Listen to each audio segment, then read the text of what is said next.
Aujourd'hui, on a des pétillants d'ananas qui n'ont pas la couleur jaune de l'ananas qu'on boit, mais on retrouve tout le goût de l'ananas à l'intérieur. Mais c'est que de la chimie. Si vous voulez de la chimie, on vous fera la chimie à 100 francs. On peut le faire. Et on sera bien compétitif. Mais je suis sûre que vous ne serez pas d'accord à prendre parce que vous allez encore trouver que c'est trop moins cher pour être bon.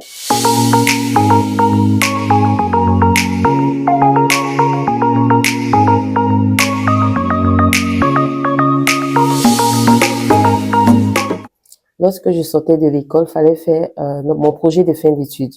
Et donc, c'était lors de la crise post-électorale, pendant que les pharmacies étaient peu approvisionnées en médicaments. Et donc, j'étais sur le BISAP, je travaillais sur le BISAP et j'ai proposé, là c'était sur le concentré de BISAP, je l'ai proposé au CHR de Yamoussoukro.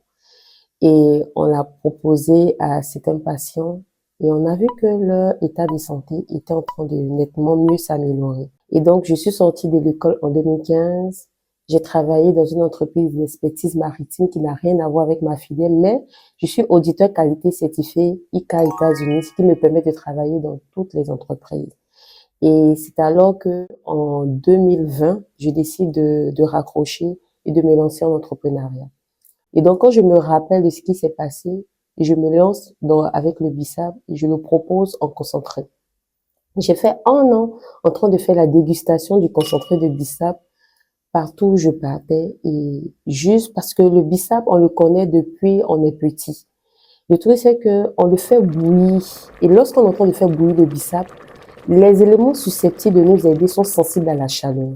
Et donc, quand on est en train on ne fait que boire de l'eau colorée.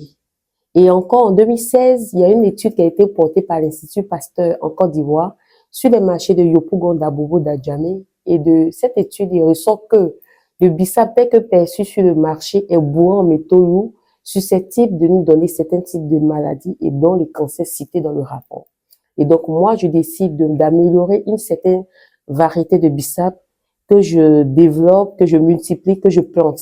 Et donc, aujourd'hui, on plante le BISAP et on le transforme nous-mêmes, proposer une valeur ajoutée pour le BISAP qui nous permet de pouvoir nous donner plus de, parce que le BISAP, il est riche en polyphénol antioxydants qui nous permet de pouvoir rajeunir les cellules immunitaires. Comprenez que si vous avez un problème au niveau d'un organe, il intervient. Et on a vu plusieurs témoignages à travers l'écoulement de notre produit et ce qui nous positionne aujourd'hui avec la marque Lia BISAP, première marque leader du BISAP en Côte d'Ivoire, de son âge à être certifié HACCP. Aujourd'hui, en plus de notre premier bébé qui est le concentré de BISAP qui est produit à froid, parce que nous, notre BISAP, lorsqu'on le récolte, il n'est pas séché au soleil, il est séché à l'abri du soleil et donc ce qui lui confère toutes ses valeurs nutritionnelles, il les garde.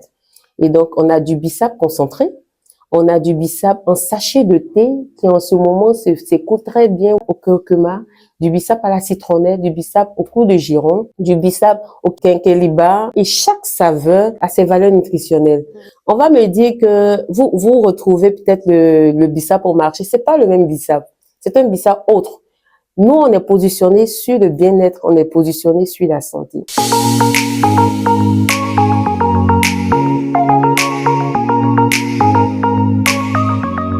Le fait de pouvoir avoir les informations ou aller prendre des informations pour avoir son certificat d'origine. Si vous voulez, c'est comme une arme. Parce que si vous n'avez pas de certificat d'origine, à quel moment vous pourrez proposer votre proposition de valeur sur le marché de la ZLECAf? Donc, ce sont des informations qui existent et des bureaux qui restent à la disposition de toutes les personnes qui souhaitent exporter leurs produits. Il y a beaucoup de choses à savoir sur les certificats d'origine. Hein. Si vous êtes en train de travailler jusqu'à la fin, votre packaging, vous l'avez pris en Chine. On va encore regarder beaucoup de choses là-dessus. Je dis pas qu'on ne doit pas prendre le packaging, mais c'est des choses à regarder avant de décider d'exporter, avant d'avoir même la qualité, le certificat de qualité qui est la base aussi. Parce qu'on ne va pas faire sortir notre produit si on n'est pas certifié au moins Codinum de notre Côte d'Ivoire. J'ai eu à faire des formations en interne, former mes collaborateurs. On a remis en cause tout notre process de fabrication pour comprendre jusqu'à la dernière matière première utilisée si vraiment nous sommes en règle avec les produits que nous produisons. Est-ce que ce sont vraiment des produits de la Côte d'Ivoire? Et rentrer dans cette démarche-là et permettre à tous nos pays frères de pouvoir aussi déguster l'Iya-Bissau cheese en étant dans leur pays.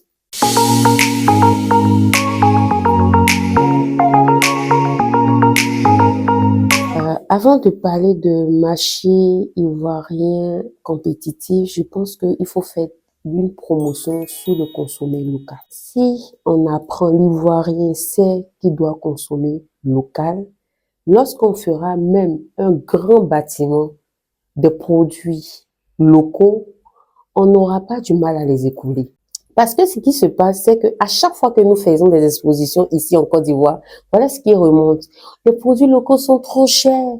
Je suis désolée, les produits locaux sont chers, oui, parce que ces personnes veulent vous donner des produits de qualité, mais qui certainement débutent. Ils sont pas âgés d'âge d'entreprise pour pouvoir revoir certains coûts au niveau de la transformation.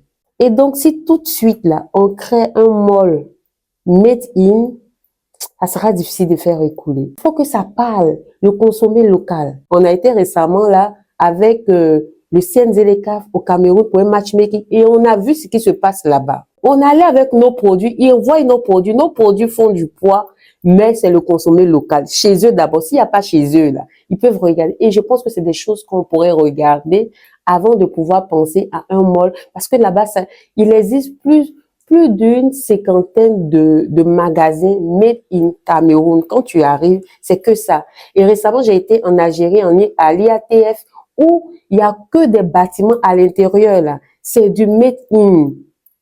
C'est-à-dire tout ce que vous allez voir, même le téléphone, c'est made in. Donc, je souhaiterais que ça soit ancré dans les habitudes des Ivoiriens. Je disais récemment à un client qui me disait que les produits locaux sont trop chers. Je lui disais que aujourd'hui, on a des pétillants d'ananas qui n'ont pas la couleur jaune de l'ananas qu'on boit, mais on retrouve tout le goût de l'ananas à l'intérieur. Mais c'est que de la chimie. Si vous voulez de la chimie, on vous fera la chimie à 100 francs. On peut le faire.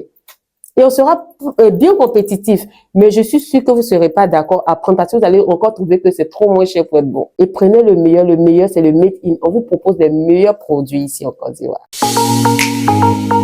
Depuis bien longtemps, l'Ivoirien s'est positionné dans les bureaux. Il s'est positionné dans les bureaux. Il s'est dit que il attend juste son salaire et il y a eu l'ouverture d'esprit.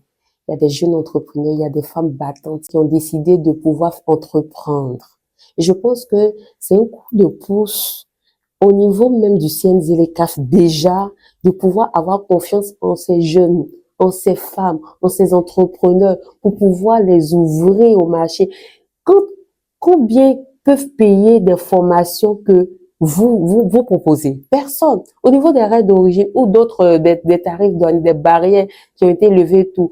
Où avoir ces informations? Si ce n'est peut-être sur les plateformes. Mais qui peut mettre en place des plateformes pour pouvoir avoir toutes ces informations-là? C'est compliqué.